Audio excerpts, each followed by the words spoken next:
ദൈവവചനത്തെ ഹൃദയത്തിലേറ്റുവാങ്ങി ആ വചനത്തിലേക്ക് തന്നെ തന്നെ സമർപ്പിക്കുന്നതിനുള്ള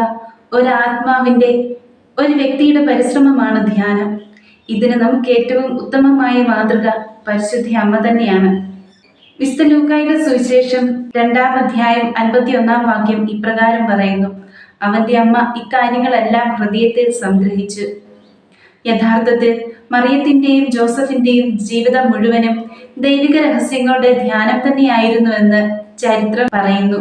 ഇപ്രകാരം വചനത്തിന്റെ പൊരുൾ ആഴത്തിൽ സ്വന്തമാക്കിയ പരിശുദ്ധ അമ്മയ്ക്ക് തന്റെ പുത്രനോടൊത്തുള്ള കാൽവരി യാത്രയും ഹൃദയം പിളർക്കുന്ന അനുഭവങ്ങളും സമചിത്തതയോടെ സ്വീകരിക്കാൻ സാധിച്ചു. ദൈവിക രഹസ്യങ്ങൾ ആഴത്തിൽ മനസ്സിലാക്കാൻ നമ്മെ സഹായിക്കുന്നത് ദൈവവചന ധ്യാനവും വിചിന്തനവുമാണ്.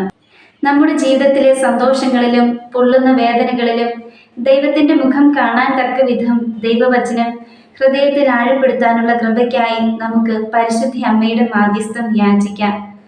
പരിശുദ്ധ അമ്മേ മാതാവേ, ദൈവിക രഹസ്യങ്ങളുടെ ധ്യാനത്തിലൂടെ ഞങ്ങൾ ദൈവസ്നേഹത്തിൽ ആഴപ്പെടുന്നതിനും അതുവഴി ഞങ്ങളുടെ ജീവിതത്തിലൂടെ വിശ്വാസത്തിന്റെയും പ്രത്യാശയുടെയും ഫലങ്ങൾ പുറപ്പെടുവിക്കുന്നതിനും അമ്മ ഞങ്ങൾക്കായി പ്രാർത്ഥിക്കണമേ. കൃപ നിറഞ്ഞ മറിയമേ സ്വസ്തി, കർത്താവ് അങ്ങയോടുകൂടെ സ്ത്രീകളിൽ അങ്ങ് അനുഗ്രഹിക്കപ്പെട്ടവളാകുന്നു. അങ്ങയുടെ ഉദരത്തിൻ ഫലമായി ഈശോ അനുഗ്രഹിക്കപ്പെട്ടവനാകുന്നു. പരിശുദ്ധ മറിയമേ തമ്പുരാന്റെ അമ്മേ, പാപികളായ ഞങ്ങൾക്ക് വേണ്ടി ഇപ്പോഴും ഞങ്ങളുടെ മരണസമയത്തും തമ്പുരാനോട് അപേക്ഷിച്ചു കൊള്ളണമേ. ആമേൻ.